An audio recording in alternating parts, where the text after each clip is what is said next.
راز درخت۔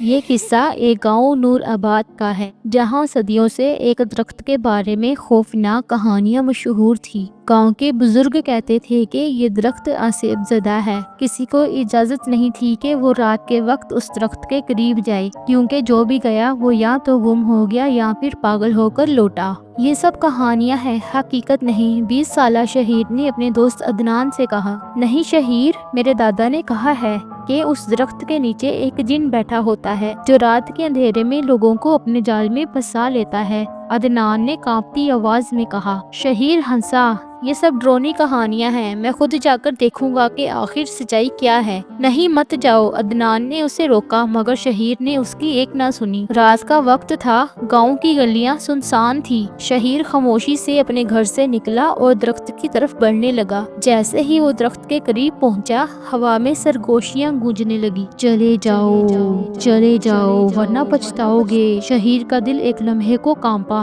مگر پھر وہ آگے بڑھا۔ جیسے ہی اس نے درخت کے تنے کو چھوا، ایک تیز جھٹکا لگا اور وہ بے ہوش ہو کر گر پڑا۔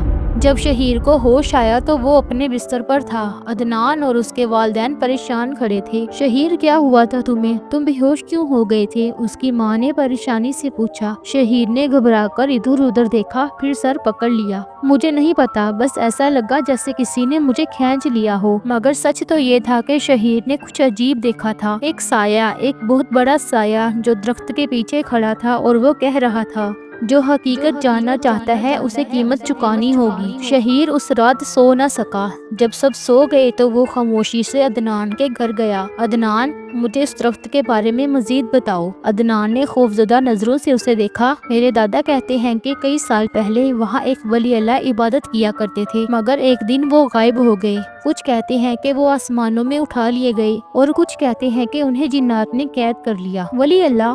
شہیر نے حیرت سے کہا، ہاں، اور وہ جگہ اب شیطانوں کے قبضے میں ہے۔ جو بھی وہاں جاتا ہے وہ یا تو گم ہو جاتا ہے یا پھر اس پر آسیب کا سایہ پڑ جاتا ہے۔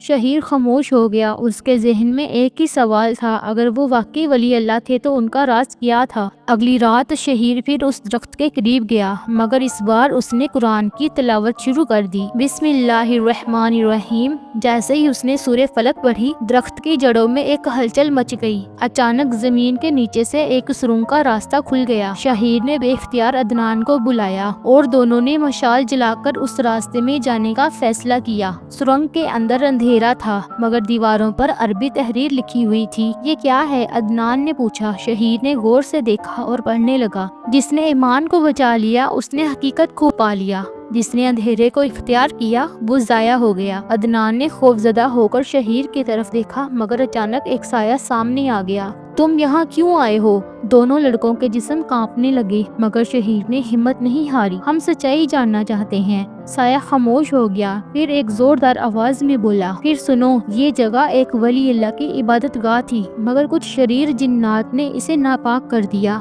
اور یہاں قبضہ جما لیا۔ جو بھی یہاں آتا ہے وہ ان کے شکنجے میں پھنس جاتا ہے۔ تو پھر ہم کیا کریں؟ عدنان نے کپ کپاتی آواز میں پوچھا۔ اگر تم واقعی ایمان والے ہو تو قرآن کی وہ آیت پڑھو جو سب سے زیادہ طاقتور ہے۔ شہیر نے آنکھیں بند کی اور بلند آواز میں پڑھنے لگا، لا الہ الا ہو والحی القیوم۔ جیسے ہی اس نے آیت الکرسی مکمل کی، سرنگ میں ایک زوردار دھماکہ ہوا اور ہر طرف روشنی پھیل گئی۔ شیطانوں کی چیخیں گونجنے لگی اور آہستہ آہستہ اندھیرے کا سایہ ختم ہونے لگا۔ درخت کی جڑیں خشک ہونے لگی اور وہی درخت جو صدیوں سے منحوس تھا، اچانک ایک خوبصورت شجر میں تبدیل ہو گیا۔ شہیر اور عدنان نے حیرت سے ایک دوسرے کو دیکھا۔ ہم کامیاب ہو گئے عدنان، یہ جگہ پاک ہو گئی۔ صبح جب گاؤں کے لوگ وہاں پہنچے تو وہ حیران رہ گئے۔ جو درخت کبھی منحوس سمجھا جاتا تھا اب ایک خوبصورت ہرا بھرا درخت بن چکا تھا۔ بزرگوں نے شہیر اور عدنان کو گلے لگا لیا اور کہا، تم نے ہمیں خوف سے نکال کر سچائی دکھائی۔ جو اللہ پر ایمان رکھتا ہے وہ ہر خوف پر غالب آ جاتا ہے۔ یہ کہانی ہمیں سکھاتی ہے کہ خوف اور وسوسے صرف کمزور ایمان والوں کے دل میں جگہ بنا لیتے ہیں۔ جو اللہ کے کلام پر یقین رکھتا ہے وہ ہر آزمائش میں کامیاب ہوتا ہے۔